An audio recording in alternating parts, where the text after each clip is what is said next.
काय म्हणता पुणेकर, pre wedding shoot करायचं आहे की मग आपल्या छोट्या बाळाचं सुंदर फोटोशूट करायचं आहे तर पुण्यापासून फक्त 30 किलोमीटर अंतरावर असलेलं हे 13व्या शतकातील प्राचीन मंदिर तुम्हाला नक्की आवडेल.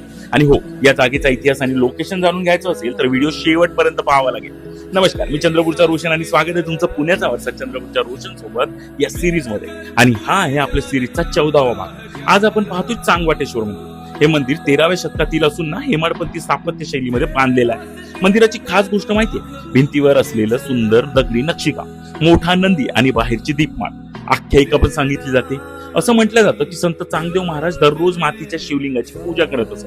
एकदा मुसळधार पावसात त्यांच्या शिष्याने एका वाटीवर तयार केलेलं शिवलिंग पूजेसाठी दिलं, पण पूजा संपल्यानंतरही ते शिवलिंग हललंच नाही. तेव्हा संतांना जाणवलं की हे स्वयंभू शिवलिंग आहे आणि याच ठिकाणी उभारलं गेलं चांगवाटेश्वर मंदिर. आजही या मंदिरात एक वेगळी शांतता जाणवते, म्हणूनच इथे अनेक जण प्री वेडिंग आणि फोटोशूट साठी येतात. मी गेलो तेव्हाही खूप फोटोशूट सुरू होते, पण एक महत्वाची गोष्ट, इथे शूट करायचं असेल तर आधी मंदिर प्रशासनाची परवानगी नक्की घ्या आणि सगळ्यात महत्वाचं म्हणजे या पवित्र ठिकाणाची पावित्र्य नक्की जपा.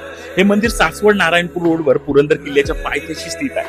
पुण्यापासून साधारणतः 30 किलोमीटर अंतरावर असलेलं हे ठिकाण इतिहास, अध्यात्म आणि सुंदर वास्तुकलेचा अप्रतिम संगम आहे. व्हिडिओ आवडला असेल तर नक्की शेअर करा आणि ज्यांना प्री वेडिंग आणि फोटोशूट करायचं असेल त्यांनी आपल्या पार्टनर सोबत या व्हिडिओ नक्की शेअर करा.